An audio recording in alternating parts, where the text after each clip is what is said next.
Nah, dalam perkara ini kan yang saudara panggilkan terdakwa, saya menanyakan kepada saudara, terdakwa hadir atau tidak. Kalau tidak, dilakukan pemanggilan berikutnya. Karena dalam perkara pidana bukan kuasa ya, tapi pendamping. Mohon izin majelis, ya? Mungkin apabila berkenan untuk ditanyakan karena ada advokat yang hadir. Saya bertanya kepada saudara. Siap. Saudara menghadirkan, gitu ya. Jadi sidang ditunda hari Kamis tanggal. Permohonan mewajibkan terdakwa melakukan wajib lapor kembali kepada kami majelis karena saya belum menetapkan kalau wajib lapor kembali, jadi dipanggil terlebih dahulu untuk persidangan hari Kamis tanggal 27 Agustus 2026.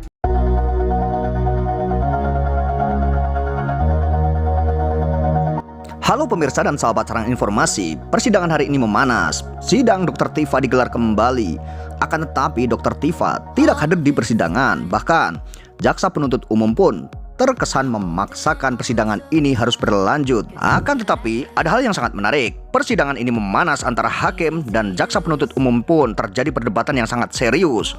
Hakim semprot jaksa penuntut umum karena memaksakan. Akan tetapi, menurut hakim, pemanggilan terhadap Dr. Tifa terlalu mendadak dan terlalu terburu-buru sehingga tidak cukup waktu dan harus dilakukan pemanggilan ulang terhadap Dr. Tifa. Hal ini sungguh memalukan, bahkan JPU terkesan di hadapan masyarakat atau dinilai sama masyarakat terlalu memaksakan kasus ini agar naik ke persidangan. Padahal kita tahu bahwa Dr. Tifa sedang melakukan yaitu pengajuan pra-peradilan, bahkan sudah dilaksanakan sidang pra-peradilan. Sebenarnya ada apa dengan semua ini? Kenapa hal ini terkesan terburu-buru? Siapakah yang mengintervensi? Atau ada kekuatan apa sebenarnya di balik semua ini sehingga sidang pokok perkara Dr. Tifa pun akhirnya tiba-tiba mendadak dilaksanakan padahal Dr. Tifa sedang melakukan pra-peradilan. Agar kita tidak gagal dalam memahaminya, mari kita simak video selengkapnya. Dan apakah jika sidang pokok perkara Dr. Tifa ini berlanjut kembali atau berjalan kembali akan ditolak kembali oleh majelis hakim dan akan batal demi hukum yang kedua kalinya.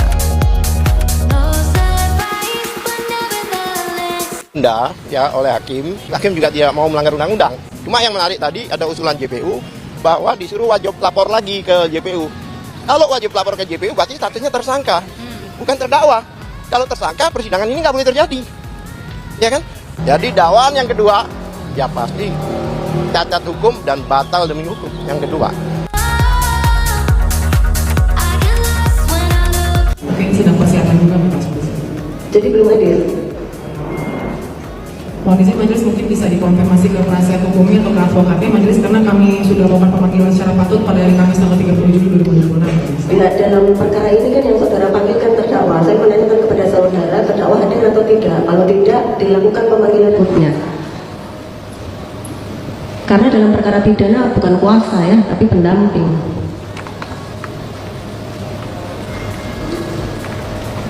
Mohon izin majelis sebagaimana persidangan sebelumnya, pada persidangan untuk perkara sebelumnya itu dinyatakan oleh terdakwa bahwa terdakwa akan bersedia hadir majelis, mohon izin tanpa dipanggil. Ya, nanti dipanggil kembali ya untuk persidangan berikutnya. Waktunya 1 minggu ya, cukup ya untuk memanggil terdakwa kembali. Sidang di mohon izin majelis, ya. Mungkin apabila berkenan untuk ditanyakan karena ada advokat yang hadir. Saya bertanya kepada saudara. Siap. Saudara menghadirkan, gitu ya. Jadi sidang ditunda hari Kamis tanggal 20.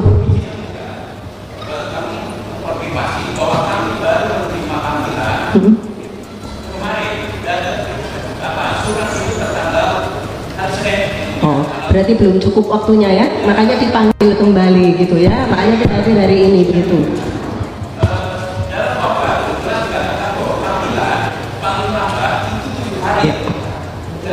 izin kami sampaikan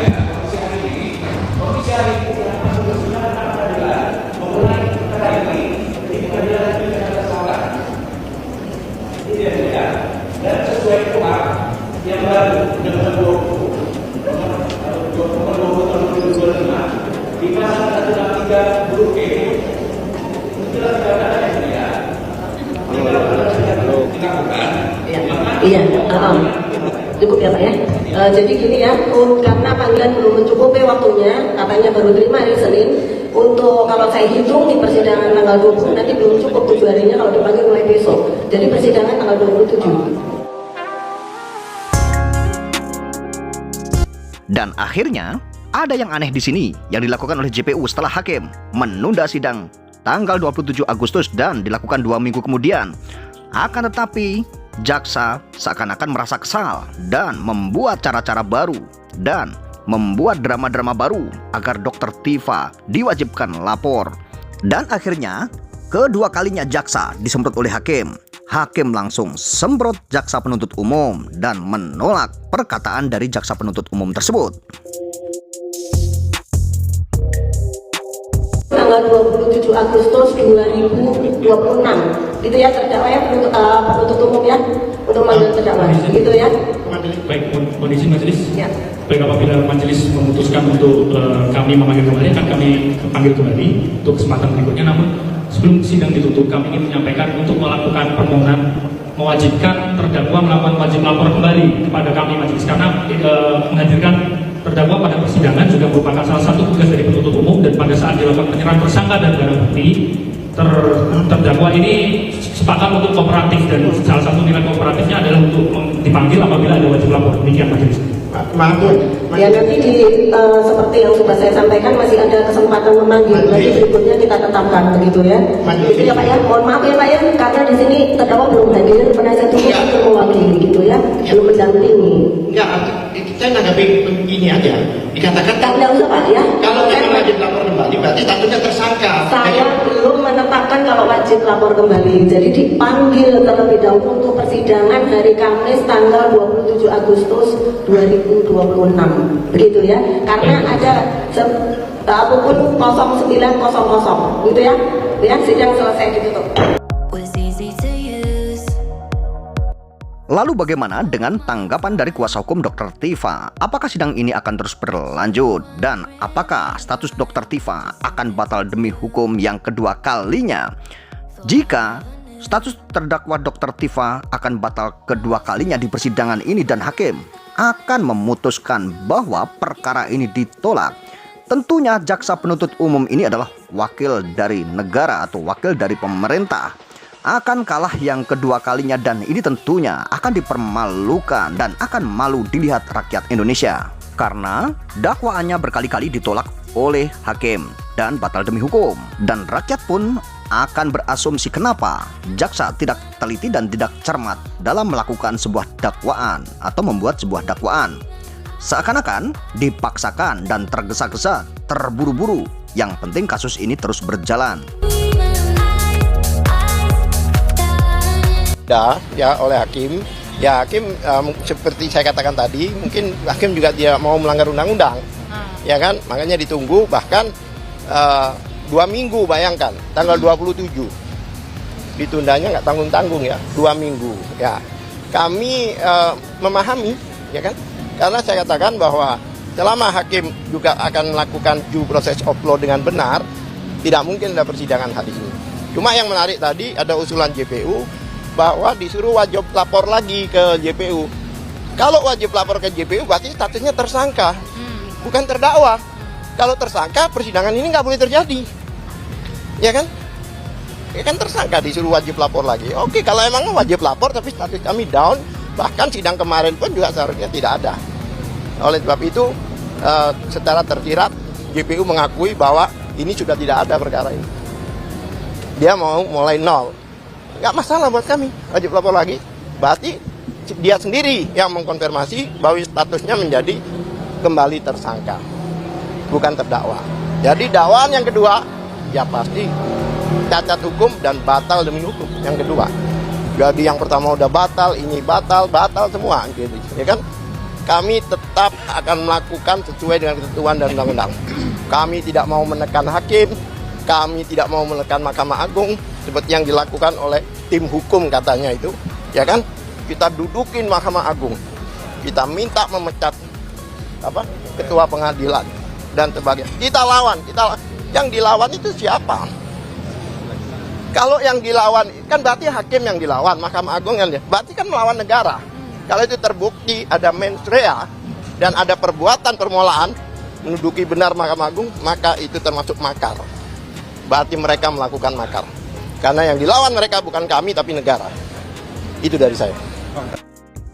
Itulah tanggapan dari kuasa hukum Dr. Tifa. Lalu bagaimana dengan tanggapan kalian? Apakah kalian punya pandangan sendiri tentang kasus ini atau perjalanannya sidang di hari ini? Tentang sidang Dr. Tifa yang seharusnya Dr. Tifa sedang melakukan pra-peradilan, akan tetapi tiba-tiba mendadak ada panggilan sidang di pengadilan negeri. Dan tiba-tiba pokok perkara atau kasus pokok perkara ini berjalan padahal sedang ada sidang pra-peradilan. Tentunya hal ini mengagetkan kita semua dan mengejutkan kita semua. Kenapa tiba-tiba jaksa penuntut umum terburu-buru dan tiba-tiba ada sidang? Bahkan sidang ini ditunda. Lalu bagaimana jaksa penuntut umum memanggil Dr. Tifa sehingga sidang jika akan dilakukan akan tetapi Dr. Tifa belum siap? Bahkan tadi kita bisa melihat sendiri di video yang sudah kita simak bersama. Di persidangan ini ternyata Dr. Tifa belum datang dan tiba-tiba sidang berjalan begitu saja akan tetapi tidak ada terdakwa. Nanti pastinya akan ada sebuah glorifikasi bahwa Dr. Tifa mangkir dari persidangan. Padahal sebenarnya surat panggilannya tentunya ini karena mendadak. Jika panggilannya ini tidak mendadak dan Dr. Tifa ini mangkir, tentunya Majelis Hakim PUM akan mengatakan hal. Dr. Tifa kenapa tidak datang? Akan tetapi di sini yang menarik justru Majelis Hakim PUM memberikan sebuah waktu yang sangat luang sekali dan bahkan waktu yang sangat panjang sekali. Dr. Tifa harus dipanggil kembali dan akan diberikan waktu selama 2 minggu. Tentunya ini mengagetkan jaksa-jaksa yang tadinya akan mempertontonkan kepada rakyat Indonesia bahwa kinerja jaksa sudah baik dan kinerja jaksa sudah benar. Karena menunjukkan persidangan ini terburu-buru hari ini tiba-tiba ada persidangan, mungkin menurut jaksa penuntut umum hal ini adalah hal yang benar dan rakyat akan menonton, oh iya ternyata kinerja jaksa sudah baik karena tiba-tiba ada sidang mendadak. Akan tetapi apa yang terjadi justru di sini malu yang didapatkan oleh jaksa penuntut umum dan akhirnya dapat semprotan dari hakim dan hakim pun akhirnya memberi keputusan bahwa persidangan ini ditunda 2 minggu kemudian. Apakah jaksa tidak malu dengan terjadinya hal ini? Lalu, kenapa jaksa tiba-tiba mengatakan bahwa Dr. Tifa wajib lapor? Katanya seperti itu, akan tetapi hal ini pun tidak disetujui oleh hakim. Dan hakim pun menolak dan akan melakukan sebuah pertimbangan-pertimbangan dan hakim juga akan melakukan sebuah koreksi-koreksi dan tentunya tidak langsung serta-merta disetujui oleh hakim. Dan akhirnya hal ini pun jadi perdebatan publik dan akan disorot oleh masyarakat. Kenapa jaksa penuntut umum seakan-akan memaksakan hal ini setelah Dr. Tifa melakukan sebuah pra-peradilan?